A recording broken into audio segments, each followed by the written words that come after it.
Pernah dengar tentang Mondu dan Paragasu?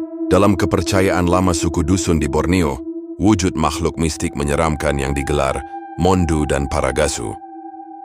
Menurut kepercayaan dusun, Mondu ialah sejenis makhluk mirip manusia, bertubuh sangat besar, berbulu di seluruh badannya dan bertelinga runcing. Ia digelar Raja Rimba atau dikatakan makhluk penjaga rimba. Dia juga bertindak sebagai penghukum untuk mereka yang merosakkan hutan atau mereka yang melanggar pantang-pantang rimba. Makhluk ini sangat benci dengan mereka yang membakar hutan dengan sesuka hati atau membalak hutan dengan sembarangan. Kerana hutan merupakan rumah untuk makhluk ini, kadang kala Mondu akan datang ketika petir dan guntur di langit untuk menghukum manusia yang melanggar pantang yang ada di rimba. Makhluk ini juga suka mencuri roh-roh mereka yang tinggal di dalam hutan. Mondu dikatakan tinggal di dalam gua, di tengah hutan rimba yang tidak pernah dimasuki manusia. Terdapat seekor anjing gergasi mistik yang berlidah panjang dan bermulut besar. Ia digelar Paragasu. Makhluk ini dipercayai anjing berburu untuk makhluk gaib yang lebih kuat. Digelar Korombuau, sejenis istilah untuk roh-roh jahat paling berbahaya, yang namanya tidak disebut secara terus kerana dipercayai bakal membawa malang. Tugas Paragasu adalah untuk memburu roh-roh manusia dan menangkapnya untuk dipersembahkan kepada Korombuau. Menurut kepercayaan kaum dusun, makhluk ini sering ditemukan di hutan-hutan tebal. Tetapi ada juga pengalaman mereka pernah melihat Paragasu di kawasan perkampungan mereka, misalnya di bawah kolong rumah mereka.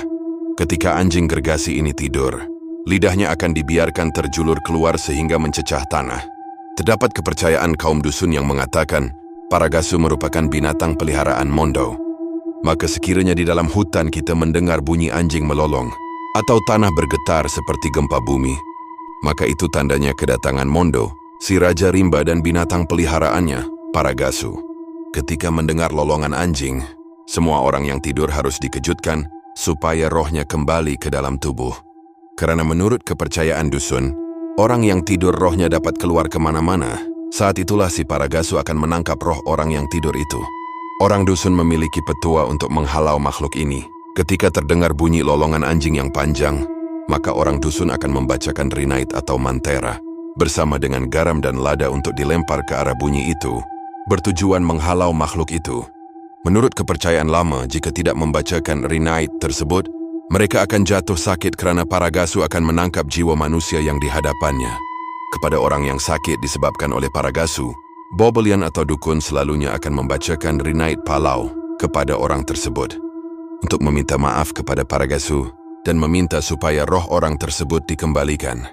Sama seperti anjing yang tidak suka diancam, begitu jugalah Paragasu. Oleh itu, jika mau berunding dengannya tentang seseorang yang jatuh sakit akibat gangguannya, rundingan mesti dilakukan dengan penuh adab. Jika Paragasu merasa dipaksa atau ditekan, dia akan bertindak balas dengan menyebabkan lebih ramai jatuh sakit. Menurut satu kisah di Keningau, pada saat jalan Keningau Kimanis dibina merentasi pergunungan Crocker, para kontraktor tanpa sengaja telah membina jalan berdekatan dengan sebuah lubang, dipercayai tempat kediaman Mondu yang ada di puncak bukit.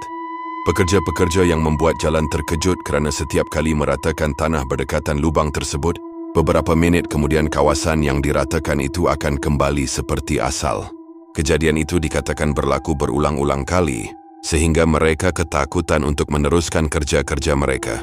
Tidak hanya itu, pada suatu ketika, banyak jentolak dan lori-lori pengangkut tanah juga dengan anehnya tiba-tiba hilang.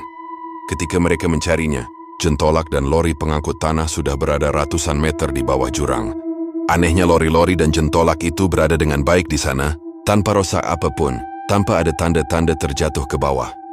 Maka kerana itulah ada jalan di atas banjaran gunung itu, yang dipesongkan untuk menjauhi lubang yang didakwa tempat tinggal Mondu.